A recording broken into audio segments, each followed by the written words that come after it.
Russia's invasion of Ukraine has largely been stalled, with Russian forces failing to capture any major city, but it has caused massive destruction to the residential areas.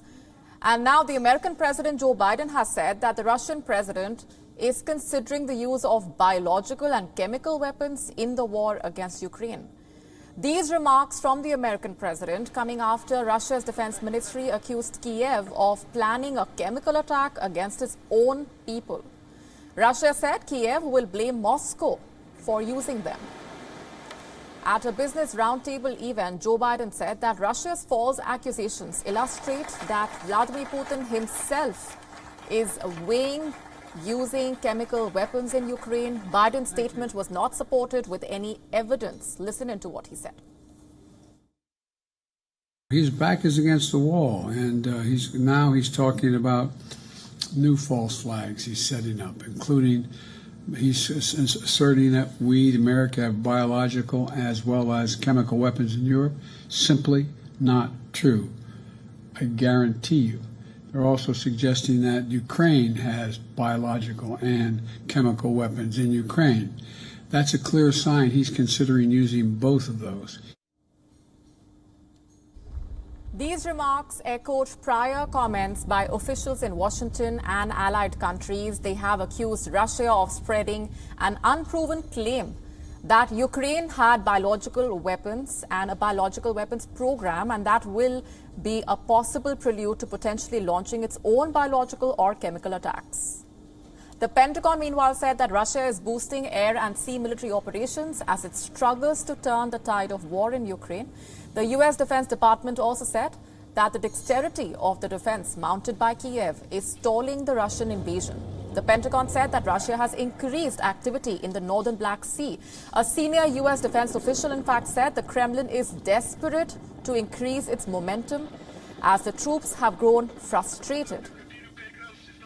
Putin's forces have ramped up their sorties over and near Ukraine.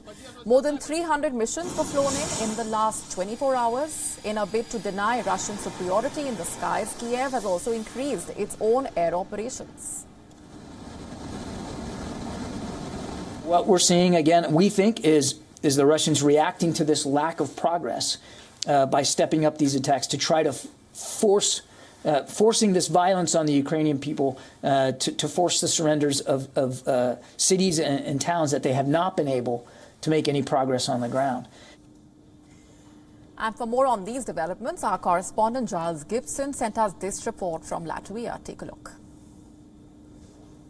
We see US President Joe Biden really trying to paint this picture of Vladimir Putin with, using his own words, with his back against the wall. So this idea that Vladimir Putin has launched this invasion into Ukraine, that his forces are getting bogged down, that they are not making the sort of progress that they'd hoped to make by now by capturing, major cities such as Mariupol or Kharkiv, and that they also are seeing, heavy losses. That is what we're hearing from the Ukrainians as well as from Western intelligence agencies. This is really a tactic that the Biden administration has been using for some time now, really throughout this crisis, this idea of really getting ahead of what they think the Russians are going to do. So they did this before the invasion even started. They said, our intelligence is saying that Russia is on the brink of launching an invasion into Ukraine, really trying to get ahead of them and perhaps try to dissuade them from launching that exact action. But of course, as we know, Vladimir Putin decided to send troops into Ukraine anyway. So this warning from the US about chemical weapons is just another attempt really to try to warn them off what they see as their potential next step in this conflict. WION now available in your country. Download the app now. Get all the news on the move.